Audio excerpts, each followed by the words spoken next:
It is August of 2024, and 2 years ago, I did not work in tech at all. I have only recently transitioned into this career path, and I've transitioned during what has been an absolutely appalling job market. If you have been paying attention, if you work in tech, or even if you don't, I'm sure you have heard about the repeated rounds of layoffs in the industry, the amount of people who have been losing their jobs in tech over the last couple of years. So this is a pretty abysmal time to be trying to make the transition into working in tech. So we are going to do a full story time. I'm going to talk a little bit about my career history and what led me to the point of switching into tech, what my job search looked like, the steps I took to be able to transition into tech, and what that looked like during a really stressful environment when people were getting laid off left and right, and I was trying to break into this field with really no tech or corporate experience. 2 years ago, I had never worked for a real corporation. I had never had, none of my grown-up jobs had ever been for a company, and I had never worked in tech before in my life. My name is Kate, and I make videos about money and careers. So if that sounds like your cup of tea, please subscribe so you don't miss out on future videos like this one. I do want to call out that the job market obviously looks different today than it did a couple years ago when I was making the transition. And certainly I think it's worse right now. So I do just want to acknowledge that. I do want to call that out. People have been getting laid off for the last 2 years.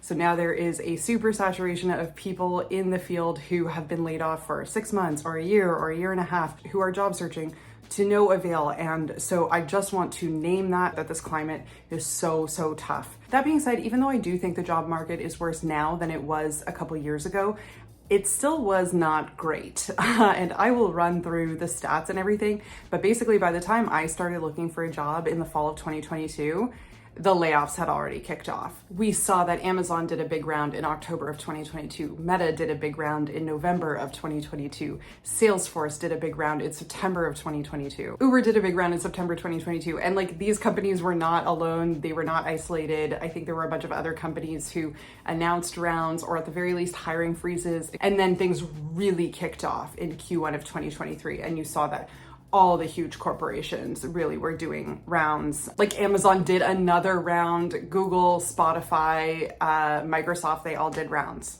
in January of 2023.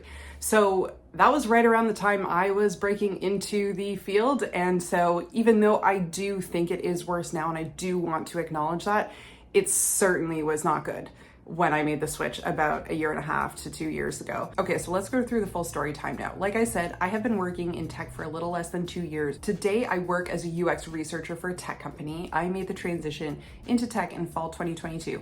After spending most of my career working in traditionally underpaid and low paid jobs. I was a teacher for 4 years, then I transitioned into being a career researcher working for nonprofits and universities. And that is how I spent the bulk of my career until a couple years ago. So during the pandemic, I think actually in 2020, I started to realize that I wasn't super happy in my career path. It also became increasingly clear that I was going to lose my job.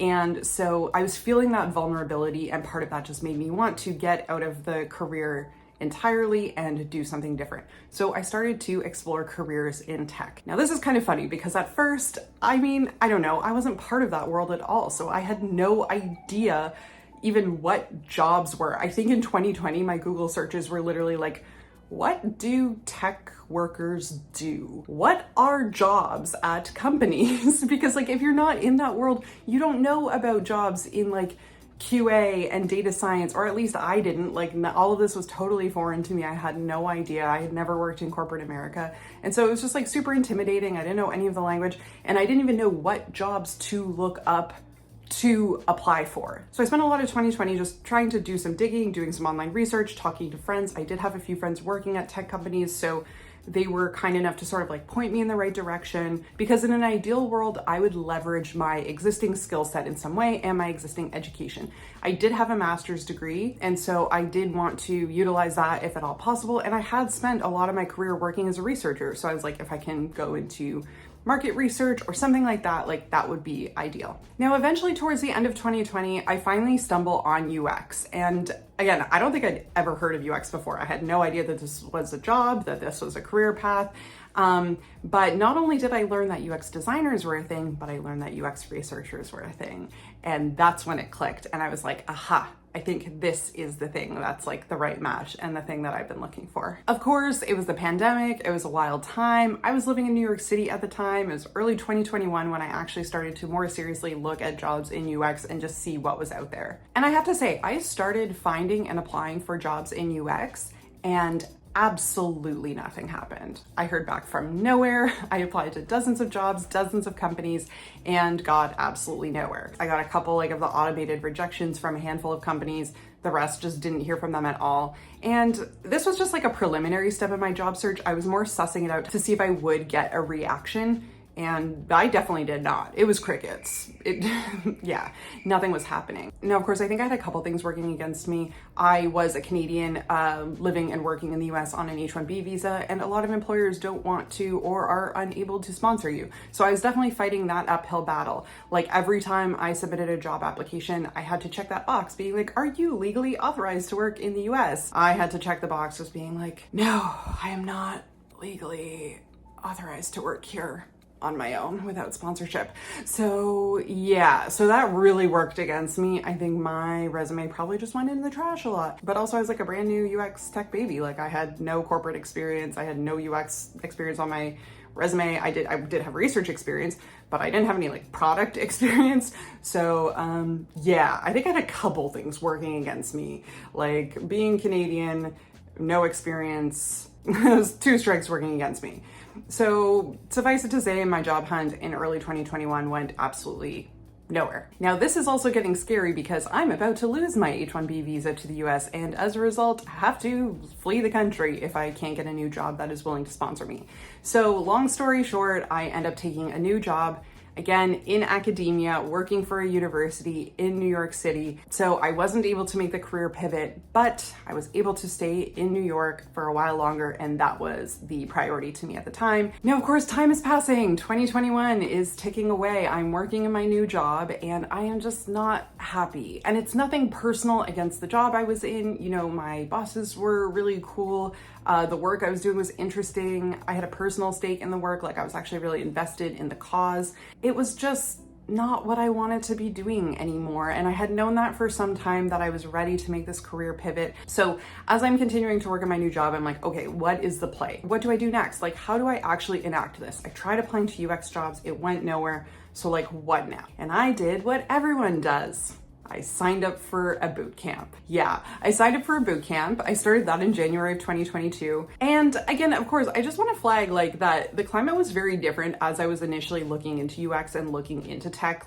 2021 was the Great Resignation. There was so much power in the hands of employees at the time. People were negotiating for remote jobs, for great compensation packages. And by the time I started the UX bootcamp in early 2022, that power was starting to restabilize. So as I'm starting the bootcamp, I'm not seeing any major red flags. I'm the job market seems to be shifting a little bit. I'm being a dutiful UX student. I'm doing my homework assignments. And I will say the UX bootcamp I did was pretty intense. Because mileage may vary with boot camps. You have some that are cutesy little 4-week nothing courses, but then you have some like mine, which was over 700 hours of instruction time. I worked one-on-one with a mentor in my field.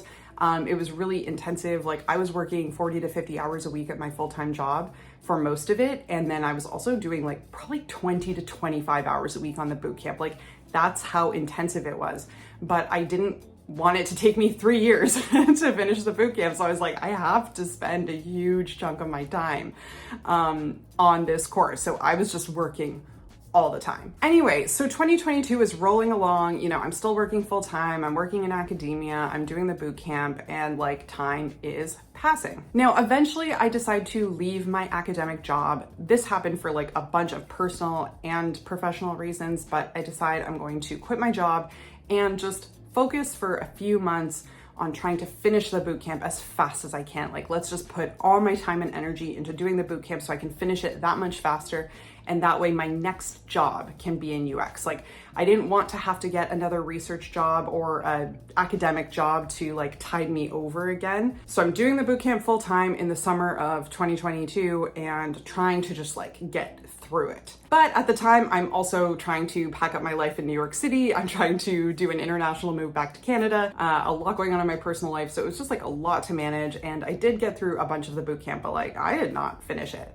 So I roll back to Canada in the fall of 2022, and I'm still not even done my boot camp, but I'm like, okay, we've got to get to job searching, because at this point now I've been unemployed since June. I've been paying for my cost of living in New York City without an income for the last 3 to 4 months. So I'm like, we need to start making things happen, even though my boot camp was like not finished. So I get on it. I start updating the resume. I start updating the LinkedIn. And I will give my bootcamp a lot of credit to a lot of these activities were like integrated into the bootcamp. Like they had career coaches.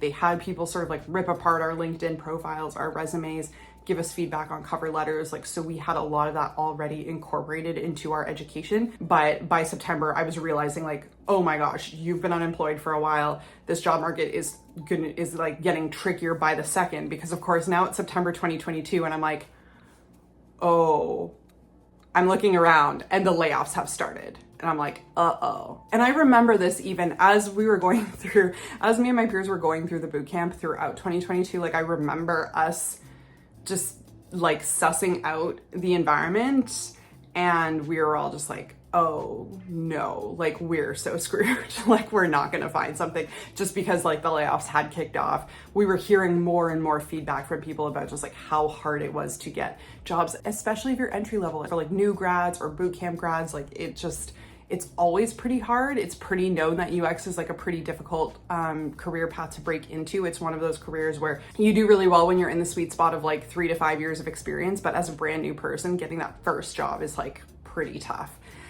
So we were already working against that, and then going into this job market that seemed to be getting worse and worse by the day. So now it's September 2022 and I am stressing. So I really hit the ground running when I get home, updating the LinkedIn, updating the resume, like pinging recruiters, like just doing everything I can. And when I updated my LinkedIn, I will say I actually started getting hits from recruiters too, which surprised me. I was like never a big LinkedIn user. I had always been a little bit skeptical, but I was like, oh, imagine that. I actually put like all these UX keywords. I wrote a full profile about myself on my LinkedIn profile, and then it actually started getting some bites.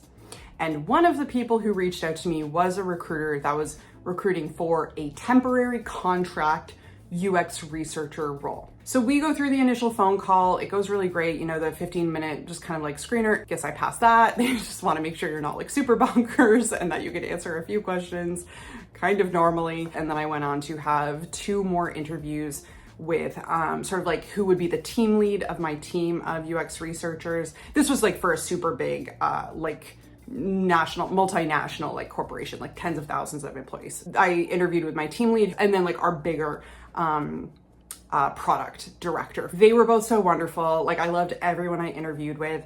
And because it was a contract role, everything went really fast. Like I had an offer within a few weeks. And you might be thinking like, oh, that's just like luck. You got super lucky. And like, yeah, totally. That is definitely part of it. Part of it was because it was a contract role. I think it's very different if you're looking for like permanent full-time jobs. Like those things just do go a lot slower. They recruit a lot slower. The rounds typically take a lot longer. And because the contract role was actually being done through a third-party agency, like it was just like everything moved so quickly. But I also will say too, like on its face, it looks like my job hunt went really fast, and it did in a way. But also, if you look at the total length of time that I was working on this transition, it was more like a year and a half. I started all of this planning and working in like April of 2021, and I did not actually get a job in UX until October of 2022. There was all that investment of time of building up my network, adding people on LinkedIn, updating my resume, doing the boot camp, learning all the, you know, product and product design language and vernacular, and learning how to talk about product. That all took a year and a half. Like, so even though the job search ultimately ended up being pretty quick. The actual process was like a year and a half. So I just want you to bear that in mind, because like that's probably realistically what I would suggest and advise, is like if you are looking to make a transition into tech, especially in this current market that we're in, it is going to take you some time. Like probably a year plus is what I would map out. Now I'm in my new role. I'm in this contract role for probably not even 3 months before our first round of layoffs happened. Like I said, it was a pretty bad time. Even then, Q1 of 2023, everyone got destroyed. I feel like every company was doing rounds and we were not immune to that. I survived the round of layoffs, I think partly because I was a contractor, I was cheap. They weren't having to pay me benefits, I was just getting paid an hourly wage. I wasn't getting health insurance, like nothing like that. So I think they actually kept me on and ended up getting rid of some more tenured people just because quite frankly, I was cheap. Now, that being said, as time went on, it obviously wasn't super sustainable for me to continue in a job where I had like no PTO, no benefits, no health insurance. It was like a priority for me to get those things. So, as we're moving along in 2023, like that becomes more of a priority for me. The longer I'm going without health insurance and PTO, I'm like, I really need to start like looking for another opportunity that is like going to give me those things. And I had talked to my work about it and just said like, hey, is there any opportunity for that? And like, fair enough. I totally understood where they were coming from. They had just done rounds of layoffs and they were like, now is really not the time. I was like, totally hear you. I get that. I think, I loved my bosses. I think they were wonderful. They advocated for me, but it's just like, everyone's hands were tied. So like, there were no hard feelings at all. I totally understood. And I figured it was a long shot. But that being said, I was like, I am gonna at least be open to other opportunities where maybe I might be able to get like a full-time permanent situation. But as you can imagine, that was extremely difficult in early 2023. I'm watching everyone in the field get laid off. Design and research are being hit really hard, as was like recruiting, marketing, even engineers were getting laid off. So it was a bloodbath. But I start like putting my resume out. I'm just like doing some interviews too, because I'm also like, I'm still pretty brand new in this career. If nothing else, it's a good experience for me to be interviewing. So I do a handful of interviews, nothing really comes of them. And then I end up getting a referral to the company that I'm working with now. And I made this switch in April of 2023. So it took me about 7 or 8 months of working in a, short-term contract role before I was able to actually like successfully pivot into a full-time permanent role. So again, not like the longest amount of time, but it certainly wasn't like short or overnight either. And it was super disconcerting to go through this while all these layoffs were happening, while layoffs had happened at my own company. And I'm watching, really seasoned veteran UX researchers getting laid off. And I know that's who I'm competing against. It was just a really scary time. And honestly, that fear hasn't super subsided. I know even today that my job is vulnerable, that I know that that's something I have to think about and plan for. I don't take anything for granted in this job market. I think it would be unwise if you did. And so I try to just be really smart about that and bear that in mind, build up my savings, things like that, because you just never know what will happen. And what we're seeing in this market right now is that people really are taking 6 months, 12 months or longer to find their next role. So all of that being said, what do I think were the things that ultimately allowed me to be successful in my job search? If you are thinking about switching into tech, but you've been deterred by the job market in the last couple of years, I think that's absolutely sage. I think it's fair and right to be hesitant right now. So what are the things that I think worked in my favor? One, I already had like almost 10 years of experience. I had almost 10 years of relevant experience. I had been working, like I said, as a researcher. So yes, I did not have UX research experience. I did not have experience on a product team, but I did have 10 years of experience doing surveys, doing focus group discussions, doing moderated interviews, doing card sorting, doing all of these different methodologies that you use like every day in UX research. And then you pair that with the bootcamp where I was able to get up to speed on like the product side of it and learn about product design and user-centered design. That was what I got over the bootcamp. So I was finally able to put, all of my relevant experience into the context of UX, but I already had the relevant experience. Second, I think I was in the sweet spot of education. I think education can be tricky, particularly in UX and no, this is a thing in like data science and ML and things like that too. A lot of people are coming in with like high degrees of education, often coming in with PhDs or postdocs. I was coming in with a master's degree, which I think was like the sweet spot. I think there's like,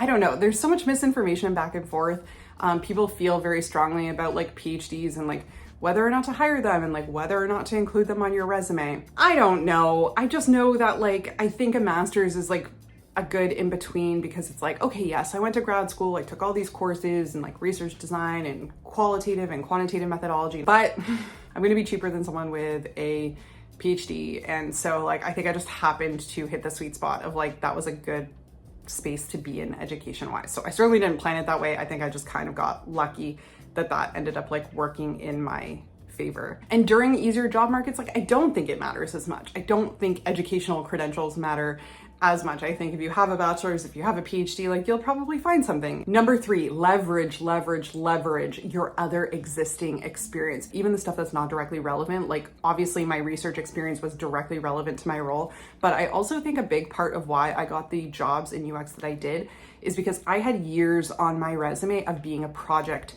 manager. So I had years of experience of like managing project milestones and managing, you know, multi-million-dollar project budgets and working with stakeholders, external stakeholders, internal stakeholders, like running stakeholder meetings, like presenting findings. All of these things were like, honestly, are arguably like more important to my job as a UX researcher than the actual research. It's like can I convey findings effectively? Can I work well with like a bunch of different people, with like product managers and designers and developers? That's honestly probably like a bigger part of my job. Like, yeah, of course you need the foundational skills in research, absolutely. But like a lot of my job is also those like soft skills, I guess. I don't know. Yeah. So if you have experience working in healthcare, working as a teacher, whatever, like for sure you have a lot of those applicable skills. Like I would be absolutely certain of it. It's more just about like, how do you tell that story? How do you leverage that experience in an interview and on your resume to basically like convince someone, hey, I would be a great worker in tech, even though I'm, you know, a teacher and maybe on its face it doesn't look like it's super related, but here are all of the things I bring to the table that actually are super relevant. It's your job to kind of like be able to convey that to someone on a 10-minute phone call or on your resume. And then 4, I think the biggest thing is just that I gave myself a lot of time to make the transition. I did, you know, take another job in academia while I was making the transition. I did a boot camp. I invested a lot of time and energy into the search, and I didn't think it was going to happen overnight. So I really caution you to do the same. Like if this is something you're interested in pursuing, map out like your year or year and a half long sort of like path of how you're going to do it. Also, this is controversial and people have their feelings about boot camps, but like I absolutely would not have been able to make this career transition without doing a boot camp. Period, full stop. Like that's the only way I was able to get up to speed fast enough and gain enough just like hours of experience in this field, like to really immerse myself in UX design. For me, I felt like a bootcamp was really the only way to do that successfully. That being said, do your research. I really think you should be discriminating with boot camps. If this is something you're interested in, I actually made a video about the specific bootcamp I did and whether I thought it was worth it. So go check that out if this is something you're thinking about. But yeah, absolutely. You do have to like weigh the cost and time and investment like pretty carefully. I don't think it's a great choice for like absolutely everybody. And then finally, I think you just have to be pretty flexible initially about your standards, about like the job titles that you're applying for, the type of job that you're willing to accept. So is it a contract role? Is it an internship? I don't think you can be really set on working remotely anymore. Like I think you have to be open to like hybrid or in person. So many more jobs have gone back to that. And again, if you're trying to break into the space, like I think you just have to be more flexible on that, at least initially. Once you get a couple years of experience under your belt, absolutely, you can go back to being choosier. But in this particular job market, and you're trying to break in as a new person in the industry, you're just gonna have to be a little bit more flexible. And like I was applying to all the UX roles, you know, UX research operations, UXR, product design, UI design, like I was just applying to all of it. And I was applying to short-term roles, part-time gigs, freelancing things, little internships, like, and I knew I was pretty confident that my first role would be a contract role. So that's just like something I think you have to be prepared for and plan for. Think about what you're gonna do for health insurance. All of these other pieces, like just start doing some of that planning now. Then you'll feel more equipped to face that reality when it happens. That's all I had for today. That is how I broke into tech during this god-awful job market. Thank you so much for watching, and if you enjoyed this, please give this a like. Please subscribe if you want to see more videos like that, and let me know in the comments if you have other video ideas or if you have questions for me, things that I can cover in future videos. Please let me know. I'm always down to talk about tech and working in UX and answer your questions about breaking into the field and networking and all of that good stuff. So hit me up in the comments, and I hope to see you on the next one.